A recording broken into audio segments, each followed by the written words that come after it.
Chess programming is fun, but it can get a little complicated sometimes. Today, we'll simplify our engine's code by implementing a Negamax search algorithm.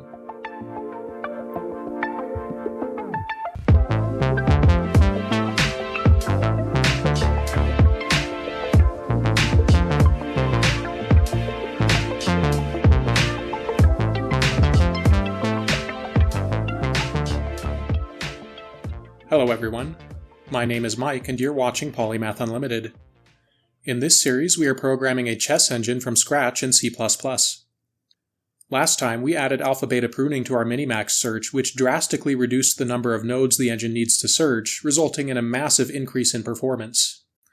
In today's episode we will restructure our minimax algorithm into a Negamax algorithm, which will let us program the same minimax logic with less lines of code. We will also go through some of the other parts of the engine to optimize their performance a bit so our engine will be even faster moving forward. Let's start with changing our minimax algorithm to Negamax. First, we'll simply rename the minimax function to Negamax in both search.h and search.cpp. We'll also get rid of all our old minimax code in the Negamax method. Note that this will break our best moves method since there is no longer a search method called minimax, but we'll fix that in a moment. The key difference between minimax and Negamax is that, while minimax always evaluates from white's perspective, Negamax always evaluates from the side to move's perspective. That is, it simply assigns a positive score if the side to move is winning and negative scores if the side to move is not winning. This shift in perspective allows us to write an algorithm that is logically identical to minimax, but uses less code since we no longer have to run different sets of code depending on whose turn it is. The Negamax method will start very similar to minimax. First, we check to see if the board state is terminal. If it is, and the game ended in a draw, we return 0 to indicate that neither player won. If the game did not end in a draw, then the side to move has lost the game, so we will return a large negative value. We'll also subtract the depth argument from this return value as well. This will assign more negative scores to states found earlier in the search tree, similar to what we did with minimax. This will mean that if the side to move loses faster, then that loss will be counted as worse than a loss found later in the game tree. This will make it so that the Negamax method will prioritize faster wins, ensuring that once a path to checkmate is found, our engine will always take the quickest path to victory. If the state was not terminal, then we will check to see if we have hit the search depth limit. If we have, then we will return an evaluation score. Note that since the evaluation function evaluates from the white player's perspective, we need to add some conditional logic to invert the evaluation function if it's black's turn. This ensures that we are evaluating from the side to move's perspective, which is what we need for the Negamax algorithm to work correctly. If we haven't reached the search depth limit, we need to generate moves from the current position and recursively search those moves. We'll do this just like we did in minimax by calling the board object pseudo-moves method to generate moves, and using a for loop to loop through those moves. Note that since we are always looking from the side to move's perspective, we don't need to check whose turn it is here, so we only need one for loop instead of the two that we needed for minimax. This is why the Negamax algorithm can be implemented with simpler code. Now in the for loop, for each move we check to see if it's legal. This is very similar to our earlier minimax implementation, but the legality check is slightly more complicated in this case since we need to check different conditions depending on whose turn it is. If the move is legal, then we score it by recursively calling the Negamax method. This is similar, but slightly different to minimax. When evaluating from the side to move's perspective, the best score we can hope to achieve is the same as the opposite of the best score our opponent can achieve. This is why this minus sign is here. We also need to switch alpha and beta and negate them. This is because the upper bound on our score is the same as the negative lower bound of our opponent's score, and vice versa.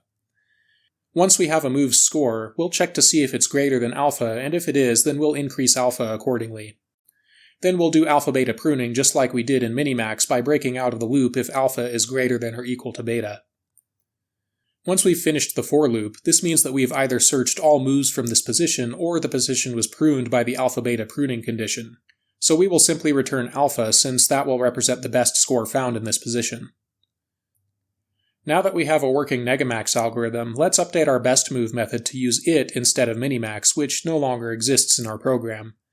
This is just a matter of refactoring the two minimax style for loops we use to search through moves into a single Negamax style for loop. And now our engine should be back up and running. If we run the engine as it is now, we should observe that it behaves exactly the same way as it did when we were using minimax. The Negamax algorithm is logically equivalent to minimax, so this shouldn't be too surprising. The only real advantage to using Negamax here is that it makes the code simpler, which will make it more straightforward to add more advanced features to our engine later. We'll spend the rest of this episode going through a few of the existing parts of our engine and updating them to reduce redundant computations and optimize performance. Specifically, we'll improve our chessboard classes' move, isTerminal, and softDraw methods, and we'll also slightly restructure the Negamax algorithm we just built to make it a bit faster. Let's start with the chessboard class's move method. This method takes a move as an argument and makes that move from the current board state. There's one thing in this method that is slowing our engine down probably more than anything else at the moment. It's this line of code right here at the end where we update the board's hash value. This calls the chessboard object's hash method, which is very expensive since it loops through each bit in every bitboard to build the hash value from scratch. Luckily, there's a better way to do this by using something called incremental hashing. Incremental hashing is where we update the hash value in place whenever we change anything about the board state. Because the hash is built by XORing lots of random numbers together, and XOR is its own inverse, we can change the hash incrementally by simply XORing numbers to the existing hash, which will result in the same hash that would have been generated by our hashing function.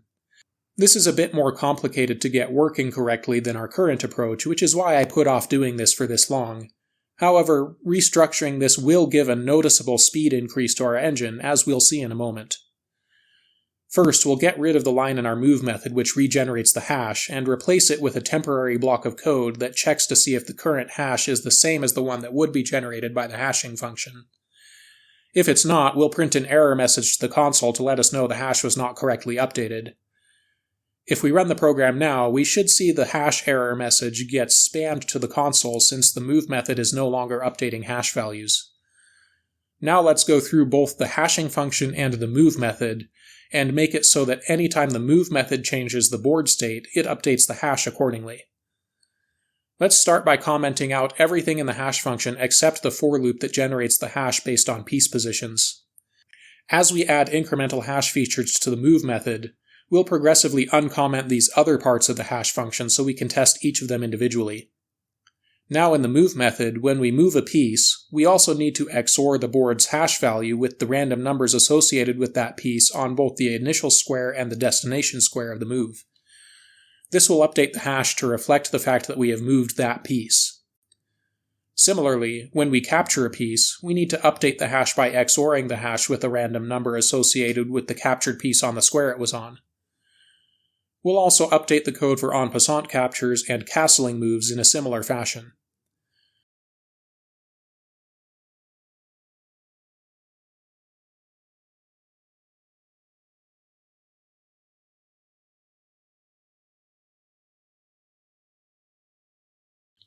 Now if we run the program, we shouldn't get any more error messages, which means that this part of the incremental hashing is working correctly.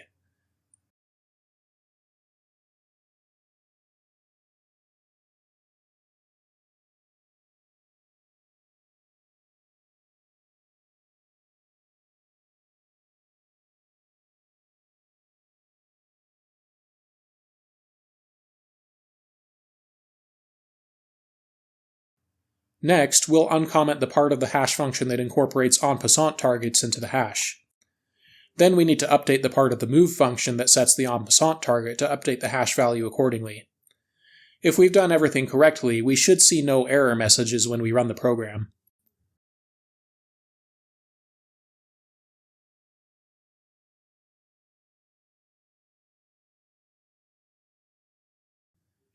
Next, we'll uncomment the part that incorporates the turn into the hash. The corresponding changes to the move function are very easy for this case. When we switch whose turn it is, we simply XOR the hash with the number associated with the turn. Again, if we have done this correctly, we should see no errors happen when we run the program. Finally, we'll uncomment the parts of the hash function that deal with castling rights. Then we'll update the parts of the move function that modify the board state's castling rights to also update the hash value accordingly. Note that we also need to add an additional guard in the if statements here to make sure that we're only modifying the hash if we're actually changing the rights. If the right was already lost, then we don't want to update the hash value again, since that would mean that the hash now thinks that we've regained that castling right, which wouldn't make any sense. Again, if we run the program, we should see that there are no error messages if we've done this correctly.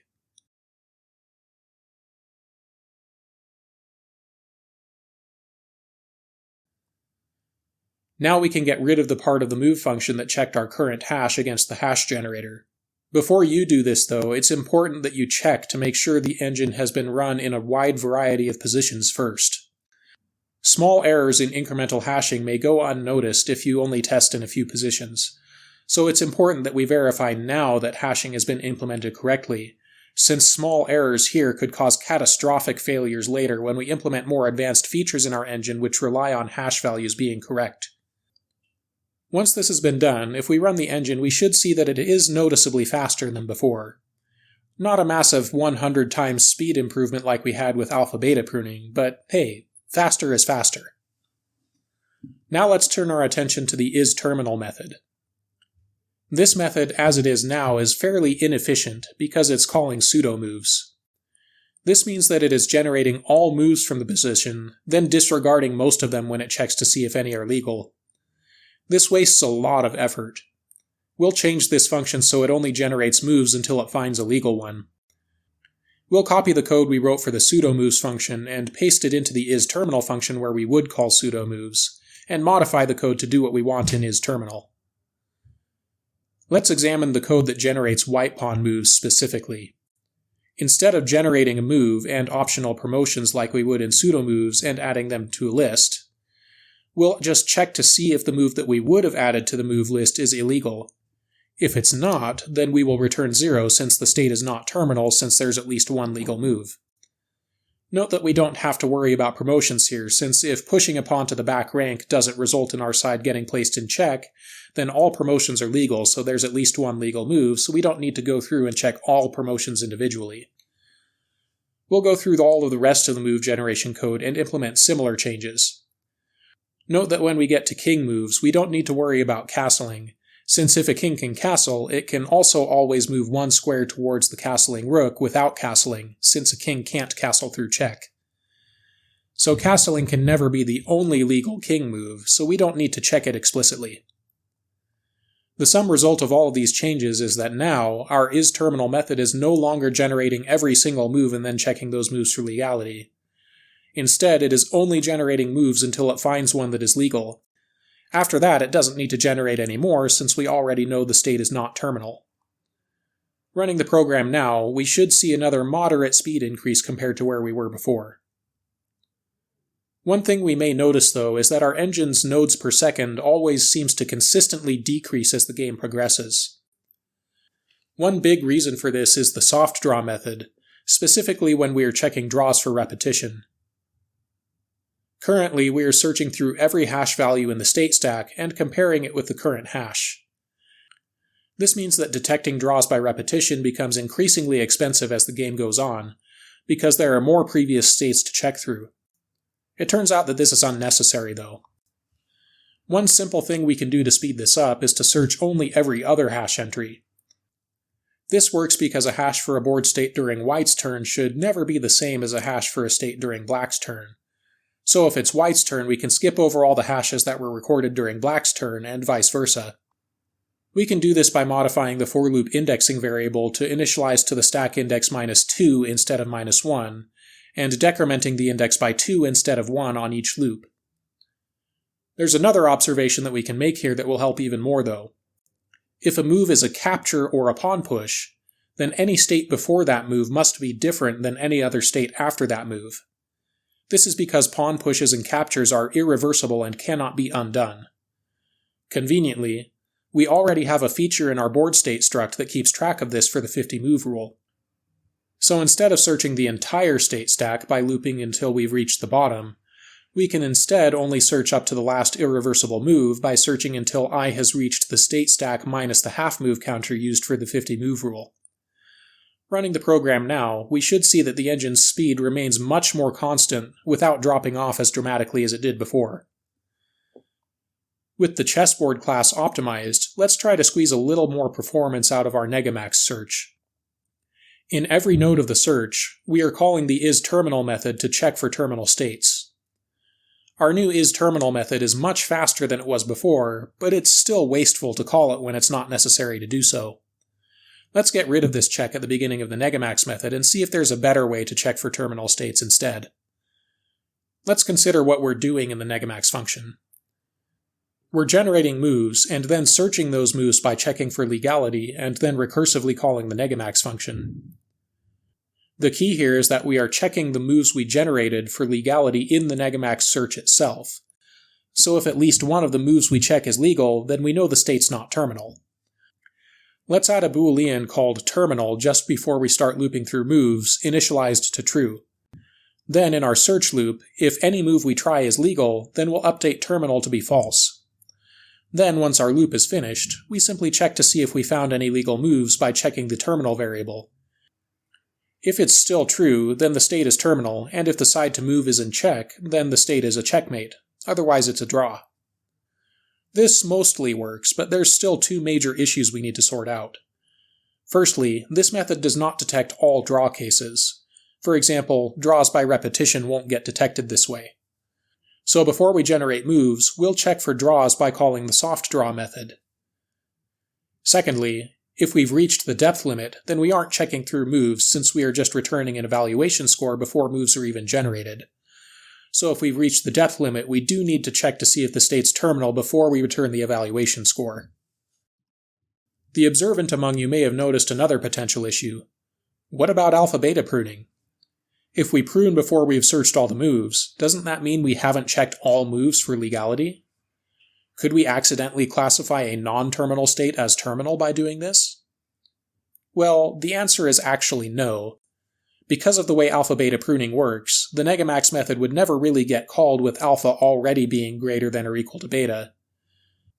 This means that in order for the pruning condition to trigger, alpha would have already had to be increased by our search loop at least once, which means that at least one legal move must have been found in order for the pruning condition to trigger. This is why it's safe to do this, even though we're not searching through all moves during every search loop. I did test this new version of the engine under the same conditions as last time against a 1365 ELO engine in Lucas Chess, and our engine still achieved about the same performance as it did before. So that should put to rest any concerns about correctness where this is concerned. If we run the program now, we should see that we have achieved another small increase in search speed. On my computer, the engine now achieves an average search speed of around 12.6 million nodes per second. This is an impressive increase compared to the 4 or 5 million nodes per second I was getting before these changes. The exact speed the engine will run at will depend a lot on what hardware you're running the engine on.